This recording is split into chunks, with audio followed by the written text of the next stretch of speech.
Young Dudes by MsKingBean89, Chapter 147, 7th Year, Night and Day. God save the Queen! The fascist regime! It made you a moron! Potential hate bomb! God save the Queen! She ain't no human being! There is no future in England's dreaming! Friday, 28th April 1978. Remus, fuck's sake, wake up. Piss off, Remus grumbled, shaking awake. It's the middle of the night. You're grinding your teeth again, Sirius complained. I can't help it, go to sleep. Between your gnashing and Pronx's snoring and Wormtail getting up every 5 minutes, how can I? Oi, a voice came from across the room. I have a nervous bladder. You shouldn't drink so much before bed, Sirius hissed back. Sorry, Mother, Peter retorted grumpily. I didn't realise you were monitoring my biology. You trip over your dirty laundry every time you get up. Actually, it was Mooney's books. Not mine, Remus called, for the prank. All of you shut up, James yelled. They were quiet for a minute. Bloody Wormtail, Sirius muttered into his pillow, rolling over. Great, now I need to go to the loo, Remus grumbled, getting out of bed, his bare feet hitting the cold floorboards. He didn't turn the light on in the bathroom, in an attempt to stay semi-asleep, but it was no good. By the time he'd got up, crossed the room, peed and washed his hands, Remus was fully awake. And his jaw hurt, so Sirius must have been right about the grinding. It was for the same reason Peter had been up and down all night, and probably the same reason Sirius couldn't sleep. Mute started next week. As he exited the little bathroom, Peter rushed forward to go in again, reaching for the panel of light switches on the wall as he did, and hitting the wrong one.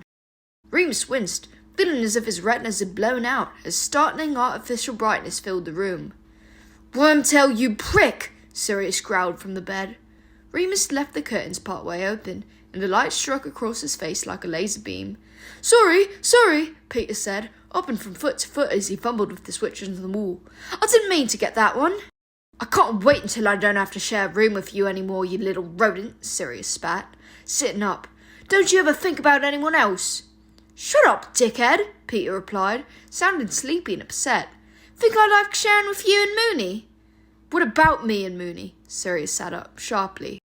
Just go to the loo, Peter, Remus sighed, flicking on the bathroom light and then flicking on the big overhead bedroom light so they were cast into darkness once more. Peter slammed the door and locked it. Silly little sod, Sirius grumbled to himself. Sirius, Remus snapped, in an authoritative voice that always worked. Stop whining. Sirius pressed his lips together, falling instantly quiet, eyes trained on Remus. Good boy, Remus smirked. He rubbed the back of his head and glanced at the clock on Peter's bedside table. 3:30. I'm going downstairs. I won't be able to sleep now, he said, and you can have some peace. They'd been sharing Remus's bed for the past few nights now, and though it was large, it wasn't really meant for two fully grown boys. Unfortunately, they no longer had a choice, since Sirius's own bed had disappeared earlier that week. They had been practicing for the prank, and hit a bit of a snag with the main incantation. Sirius remained cheerfully optimistic that it would show up again eventually, but Remus was less sure. He went quietly down the stairs, book under his arm. Remus loved the common room when it was empty. It was filled with some of his very happiest memories of Hogwarts. He went over and opened the big bay window. It was always too warm, and forever getting yelled at for opening windows to let cold air in, but no one was around to complain. Remus inhaled the scent of the forest, and the castle, the night sky and snow from the mountains, the velvety smooth water of the lake, and every blade of grass on the Quidditch pitch. Hogwarts. He wondered if he would ever feel so at home anywhere ever again. Remus shook his head, realising how silly and sentimental he was being. He left the windows wide and turned back into the common room, settling down on the big velvet couch and opening up his book. He flicked his wand at the kettle hanging over the fire, and it began to heat up. He flicked through his book as his tea brewed, trying to find his place. Where would he get his books after Hogwarts? It was easy enough to join a Muggle library, but did wizards have them too? Another question for Sirius. Or maybe Chris, when Remus saw him next. Christopher had been very elusive since they'd bumped into each other in Hogsmeade. Just as the kettle boiled, Remus's ears pricked at the sound of familiar footsteps descending the dormitory staircase. He smiled a secret smile to himself, and without turning around, simply summoned a second teacup from the cabinet, getting ready to pour. "Thought you wanted to sleep," he said, mildly, as Sirius padded across the carpet wrapped in his bed blanket, and sat in a warm spot Remus had left on the couch. "Prongs are snoring still," Sirius yawned, pulling the blankets higher as Remus brought over the tea. "Bloody hell, it's freezing down here." "I'll shut the window." "No, it's okay, I'll warm up." Remus sat down with his tea, muttering "Levio Liber" at his book, so that he could read it with his tea in one hand and an arm around Sirius, who leaned sleepily against his shoulder. Will it be like this, Remus wondered, after Hogwarts? Nights on the couch with no one bothering us? "What you reading?" Sirius asked, watching the heavy book levitating just above Remus's lap. "Oh, something I found on legilimency." "Eh?" Sirius raised his head, a small frown forming. "Why?" "Just interested," Remus replied. "I wanted to read something outside of my minute core text, and I thought, mind reading, cool. Who wouldn't want to?" "I think it should be illegal," Sirius said, suddenly prickly, though Remus didn't know why. "It's an invasion of privacy, practically a dark art." "Well, I'm only reading about it," Remus said, carefully. "I didn't mean you would," Sirius sighed, settling back down. Seeing it had upset Sirius, Remus allowed the book to set itself down and stroked his hair gently, because he always liked it, even if he pretended he didn't.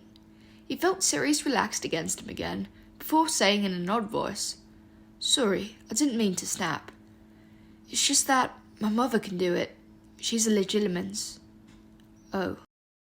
"So she could find out what we were up to, where our loyalties lay." "I'm sorry, Padfoot."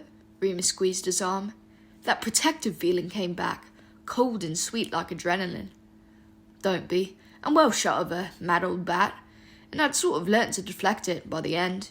Made her so angry." He let out a hollow chuckle. "You learnt occlumency?" Remus raised his eyebrows. "That's incredible." "Not exactly." Sirius frowned again, but this time Remus knew it was because he was thinking very hard. He sat up, pulling away from Remus, and leaned over to set his tea down on the coffee table. "It's more like you just learn not to think the things she wants you to think. It got worse when we were teenagers. You know, she was worried about impure thoughts. Toujours pure.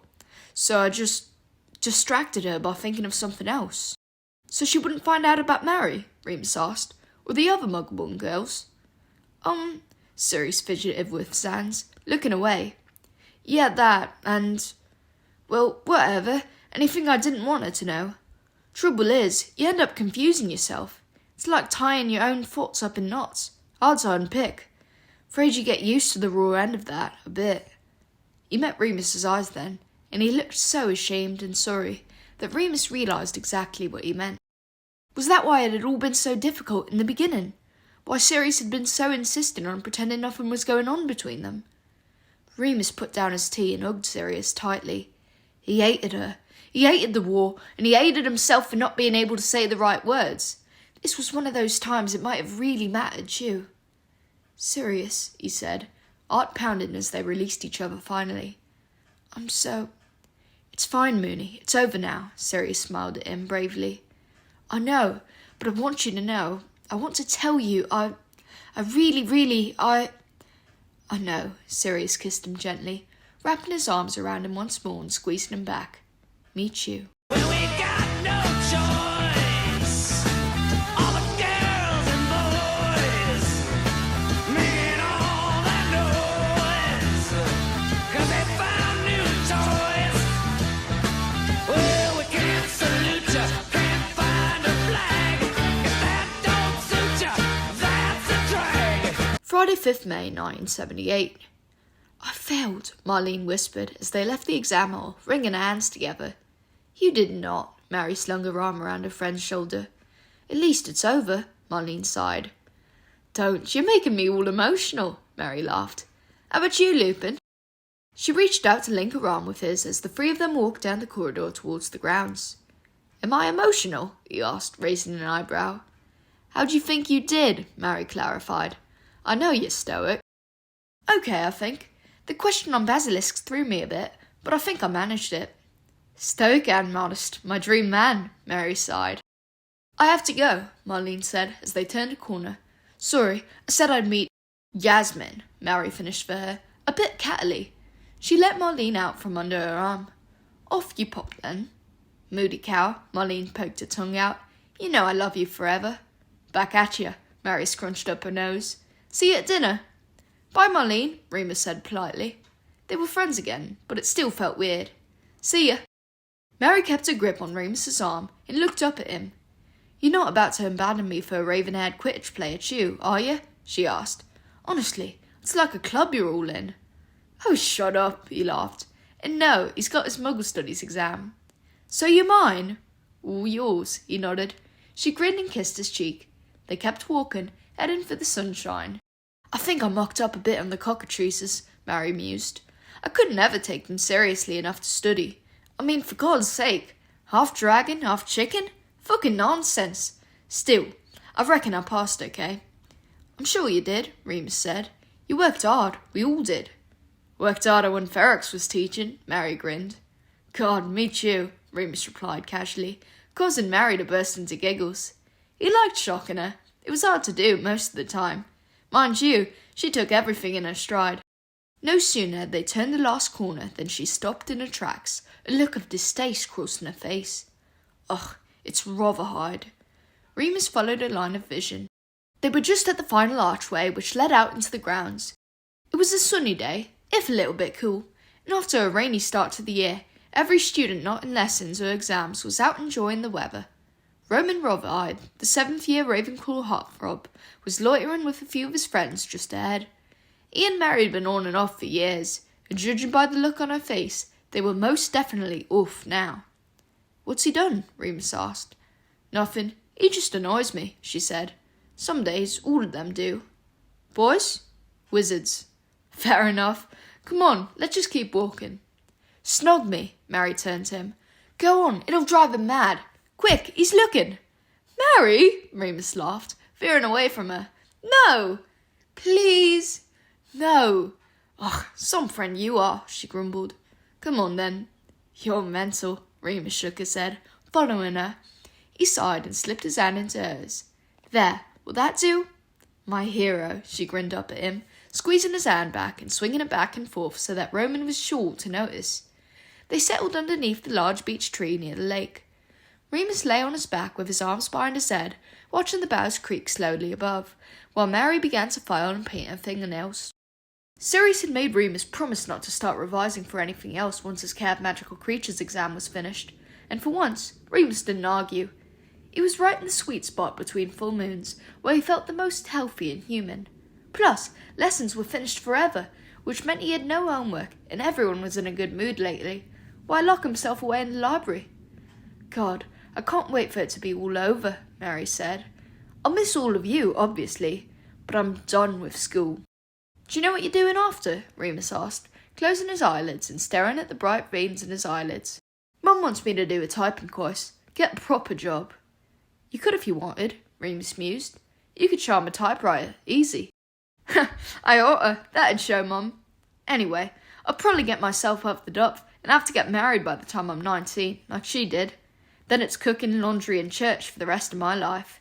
What cheerful thought, Remus snorted. Lily said you lot were going to help Dumbledore, Mary said, suddenly. Remus opened his eyes and turned his head, squinting up at her. She was wearing a pair of white-framed cat-eye sunglasses, so he couldn't see her eyes, but her mouth was serious, no longer chirpy. That's right, he said. So, what? You're all going to finish school and go and save the world? Well, Remus said, steadily. We'll start by winning the war, anyway. Remus, please don't. He sat up then, annoyed. Why are you bringing this up? Because Lily's lost all sense of reason since she's been with Potter. Potter and Black think they're untouchable anyway, and Peter can't think for himself. You're the sensible one. No, I'm not. I think about the attacks at Christmas, Marlene's brother, the way people are looking at each other these days. I'm frightened. It's going to get worse. Yes, he is, he said, his voice hard, unless someone stops it. But why does it have to be you? Any of you? Let Dumbledore fight if he's so powerful as everyone says. Why does he need kids to help him? We're not kids, Mary. This isn't about Dumbledore or even Voldemort. It's about the whole wizarding world, the community, making it a place where we can all... Remus, you're never going to be one of them. Excuse me? Look, do you know why my family ended up in the UK? My granddad fought in the war. He got medals and all that crap, the gratitude of the Empire. They said they couldn't have beat Hitler without the soldiers of the Commonwealth. You want to know what happened to that gratitude once the war was over? When he moved here for a better life? Do you know what they called him? She shook her head angrily. Things don't change because of stupid heroics. People don't change. Even if we win the war, even if that creepy Dark Lord bloke is imprisoned or defeated or whatever, Potter and Black might get the victory parades, but no one's going to. You're going to be an outsider forever. Look at the way Danny's been treated. Mary, Remus said, his tone very cold now. How had they even got into this? They never fought. I'm not going to discuss this any further. Don't be angry with me, she said. I'm only trying to... I know, but I'm not interested. Remus, why don't we practice some charms? Exams in 2 days. He stood up, pulling out his wand. Mary remained seated on the grass. She looked up at him, lowering her sunglasses, her brown eyes reproachful. She pursed her lips and then gave a little shrug. Okay, just let me finish my nails.